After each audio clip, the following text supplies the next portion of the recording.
La Coupe du monde des clubs pourrait décider de l'avenir de 6 stars du Real Madrid sous Xavi Alonso. Un attaquant du Real Madrid s'apprête à évaluer son avenir à la fin de la saison en raison de son manque de temps de jeu. Le Real Madrid se rapproche d'un accord pour une cible prioritaire de 22 ans. Dernière minute, Xavi Alonso formule une demande de dernière minute pour prolonger le contrat du milieu de terrain vétéran du Real Madrid. Commentaire surprenant de Kylian Mbappé après le match contre Séville en Ligue espagnole. Avant de commencer, si vous êtes un fan du Real Madrid, partagez vos avis dans les commentaires sur la performance du Real Madrid après le match contre Séville en Ligue espagnole. Restez jusqu'à la fin et n'oubliez pas de liker et de vous abonner à la chaîne pour ne rien manquer des nouvelles actualités du club. Merci pour le soutien.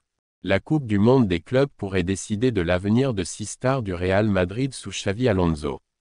Selon un rapport récent de Sport, plusieurs joueurs du Real Madrid sont confrontés à un avenir incertain alors que Xavi Alonso s'apprête à prendre les rênes de l'équipe pour ses premiers matchs. N'ayant remporté aucun trophée majeur cette saison, le Real Madrid concentre désormais ses efforts sur la prochaine Coupe du monde des clubs, qui représente une occasion rare de terminer une campagne décevante avec un titre, mais surtout, un test décisif pour les joueurs en manque de temps de jeu.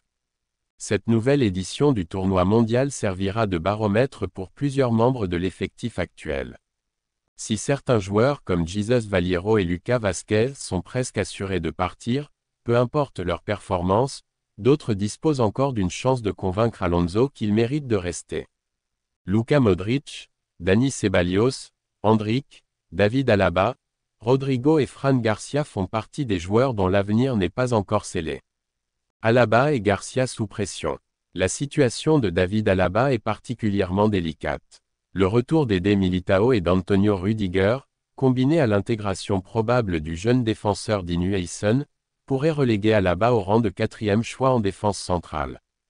Pour compliquer les choses, Alonso souhaiterait aussi donner sa chance au jeune talent du centre de formation, Johan Martinez.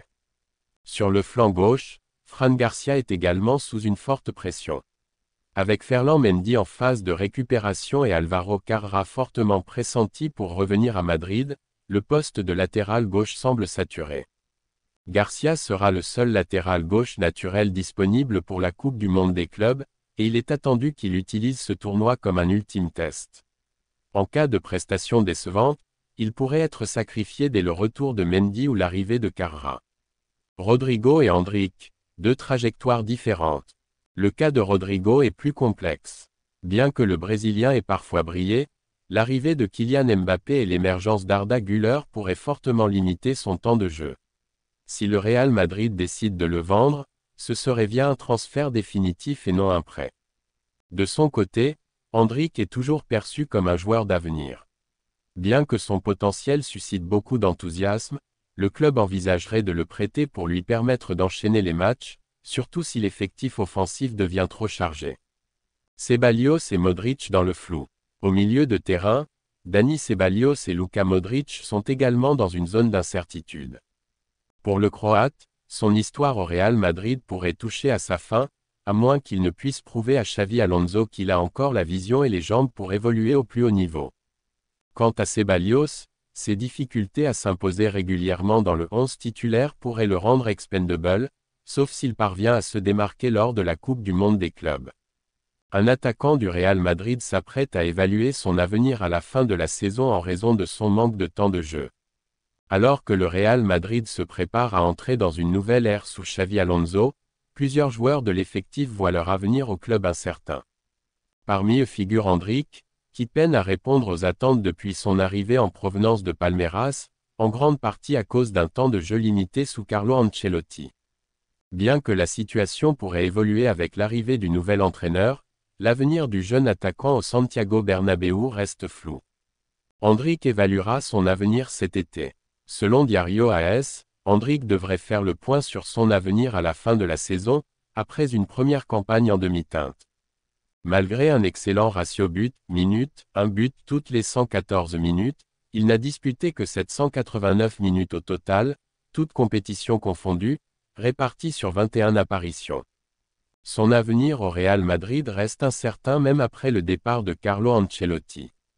Endrick a montré de belles choses en Coupe du Roi, mais en Liga et en Ligue des Champions, il a eu beaucoup plus de mal à s'exprimer. Son dernier but en championnat remonte à août, face à Valladolid. Depuis, il reste muet en Liga, une période de disette qui pourrait atteindre 8 mois s'il ne marque pas lors des 2 derniers matchs contre Séville et la Real Sociedad.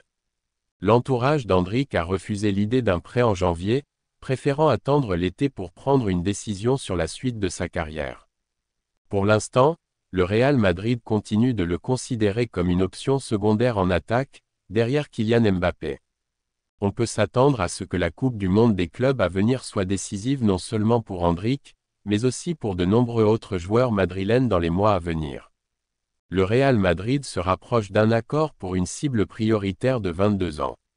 Avec les signatures de Dean Huijsen et Trent Alexander-Arnold désormais actées, le Real Madrid accélère dans sa recherche d'un nouveau latéral gauche.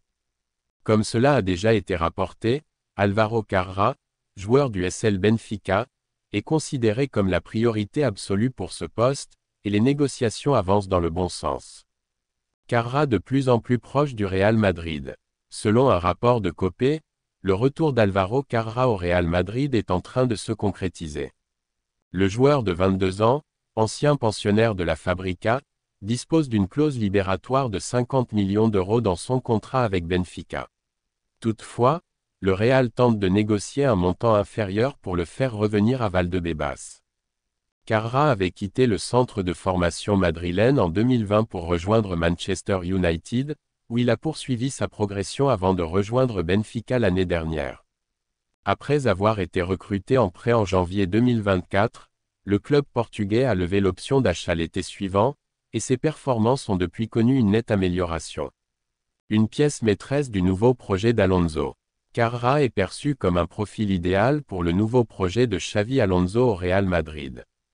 Un accord serait en passe d'être finalisé, et selon les dernières informations, le joueur espagnol pourrait signer un contrat de 6 ans, jusqu'en 2031 avec les Merengues.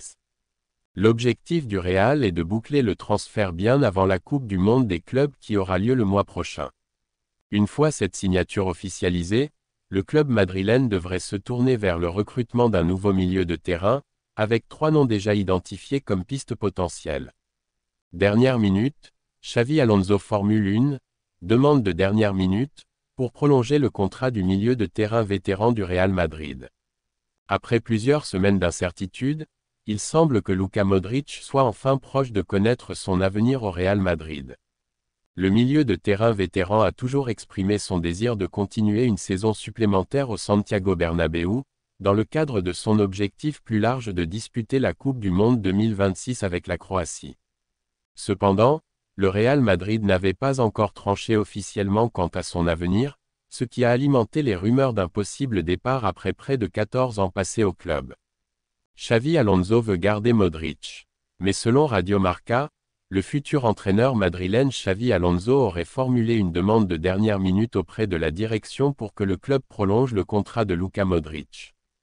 D'après le rapport, Alonso souhaite que Modric reste au club une saison de plus, voyant en lui un élément clé en termes d'expérience et de leadership, dans ce qui pourrait être une saison de transition pour le Real Madrid. Le contrat actuel de Modric court jusqu'en juin 2025, mais son temps de jeu sous Carlo Ancelotti a été limité cette saison. Malgré cela, Alonso estime que la présence du Croate de 38 ans dans le vestiaire sera précieux, surtout pour accompagner la montée en puissance des jeunes comme Arda Güler, Jude Bellingham ou encore Eduardo Camavinga. Si la prolongation se concrétise, la saison 2025 et 26 serait la 14e de Modric au Real Madrid, un exploit remarquable pour un joueur arrivé en 2012 et qui a tout gagné avec les Merengues. De son côté, Modric serait ravi de poursuivre l'aventure au Bernabéu et on peut s'attendre à ce qu'il accepte le rôle que Xavi Alonso lui confiera, quel qu'il soit. Commentaire surprenant de Kylian Mbappé après le match contre Séville en Ligue espagnole. À la suite d'un match intense et décisif, le Real Madrid a arraché une victoire face au Séville FC. Un match marqué par des temps forts, des erreurs évitées de justesse, et un but salvateur dans les dernières minutes. Interrogé juste après le coup de sifflet final, Kylian Mbappé a livré un commentaire aussi sincère que surprenant. Dès le début, L'attaquant français a tenu à saluer la performance de l'adversaire. Franchement, bravo à Séville. Ils ont été courageux, bien organisés. On savait que ce ne serait pas un match facile, surtout à ce moment de la saison. Ils nous ont mis en difficulté même avec leur carton rouge, et ils auraient pu repartir avec un point. Il n'a pas mâché ses mots sur la performance du Real Madrid. On a gagné, oui, mais ce n'est pas encore le vrai Real. Il y a trop de hauts et de bas dans notre jeu. On perd des ballons faciles, on ne communique pas assez. Par moments, on joue en solitaire. Il faut se regarder dans les yeux et se dire la vérité. Mbappé a ensuite évoqué ses propres prestations. Personnellement, je sais que je peux faire mieux. J'ai marqué ce soir, mais ce n'est pas assez. Je veux être décisif dans les grands et petits matchs, porter l'équipe. Parfois, je sens que je ne suis pas encore à mon niveau, que je dois m'adapter plus vite à ce club, à cette exigence. Il a aussi parlé de ses coéquipiers et de l'état d'esprit général. Il y a du talent dans ce vestiaire, mais le talent ne suffit pas. Il faut du sacrifice, de l'unité. Et parfois, j'ai l'impression qu'on n'est pas tous sur la même longueur d'onde. Ce maillot demande plus que du talent. Il demande de l'humilité et de la rage. Interrogé sur le travail du staff actuel, Mbappé a fait preuve de lucidité. Le coach fait ce qu'il peut avec ce qu'il a. On a eu des blessures, des ajustements tactiques, ce n'est pas simple. Mais au final, ce sont les joueurs sur le terrain. C'est à nous d'assumer. Puis il s'est tourné vers l'avenir. On sait que Xavi Alonso arrive. Moi, j'ai hâte. Il connaît le club, il a la mentalité qu'il faut et ça se ressent à travers les signatures récentes de Madrid. Je pense qu'il peut nous remettre sur les rails. Il faut une vision claire, des principes forts. Et enfin, un message clair aux supporters. Les fans méritent mieux. On le sait, ce club, c'est pas un club de transition. C'est un club de conquête. On n'est pas là pour jouer, on est là pour dominer. Cette saison a été compliquée, mais on va rebondir. On va revenir plus fort. À la Madrid.